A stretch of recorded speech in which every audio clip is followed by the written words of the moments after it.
मित्रों, आज मैंने बहुत दिनों बाद एक बहुत पुराना गाना सुना।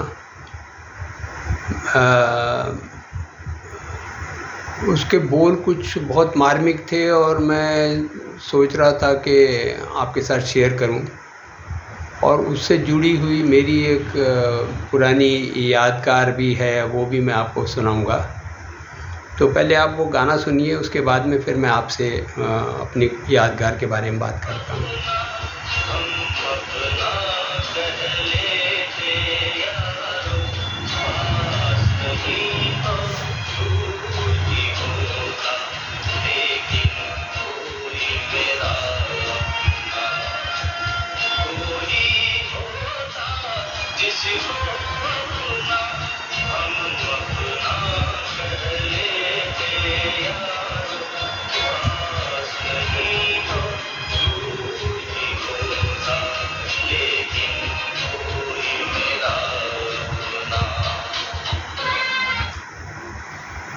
तो ये गाना मैंने बहुत पहले सुना था, बहुत पुरानी फिल्म का है एक।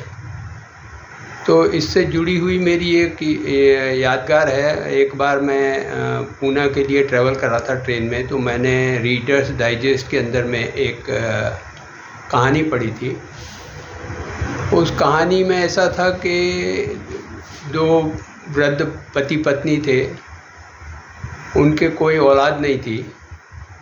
तो वो बहुत समय से सोच रहे थे कि हमारे पास कोई औलाद नहीं है, हमें परिवार का सुख नहीं है, हम दोनों ही हैं, तो कोई बच्चा चलो गोद ले लेते हैं। तो बहुत कोशिश करने के बाद में उनको पता लगा कि जिस देश में वो रहते थे, उस देश के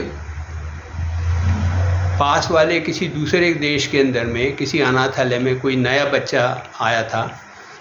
तो उन्होंने निश्चय किया कि चलो उस छोटे बच्चे को हम गोद ले लेते हैं। वो यूरोपियन कंट्रीज़ की बात है ये जो मैं आपको सुना रहा हूँ। तो उन्होंने वहाँ पत्र व्यवहार किया, उस अनाथालय वालों से बात की कि ये बच्चे को हम गोद लेना चाहते हैं, इसके जो खर्चा होगा वो हम तुमको देंगे। तो उन्होंने बोला ठीक है।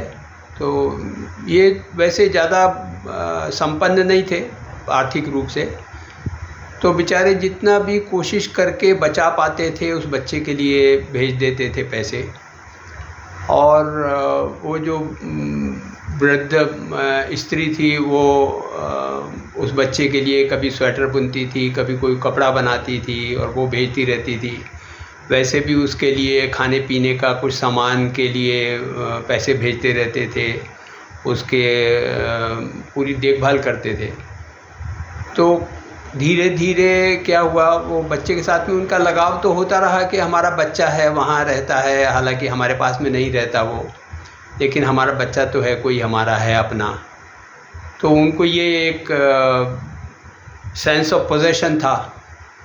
तो वो बच्चा वहाँ पलता रहा, धीरे धीरे बढ़ता रहा। वो बच्चा पढ़ने में अच्छा था, तो धीरे धीरे उसकी आगे की क्लास के अंदर में उसको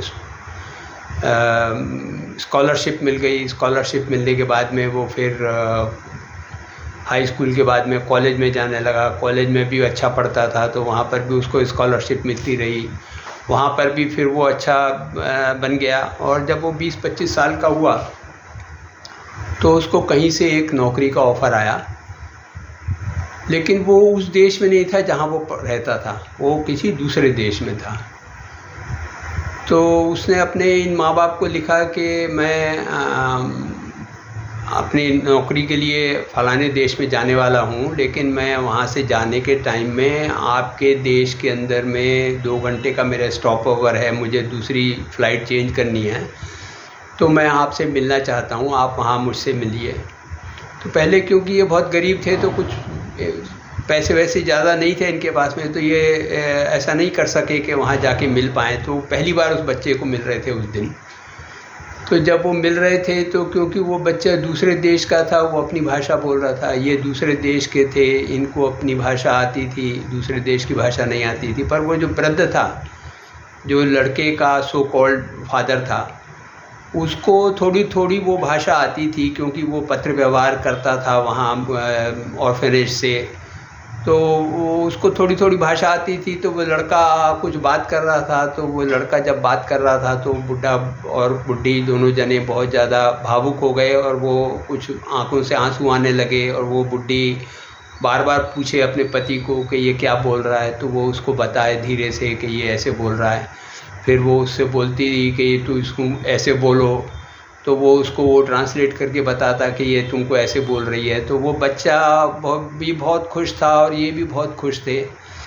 फिर आखिर में वो बच्चा अपने इन माँ बाप को बोला कि आप मेरे लिए प्रार्थना करना कि आपने जैसे मुझे एक अनाथ को आदमी बना दिया है, ऐसे मैं भी किसी की सहायता करके उसको वो किसी लायक बना सकूं, उसे अपने पैरों पर खड़ा कर सकूं।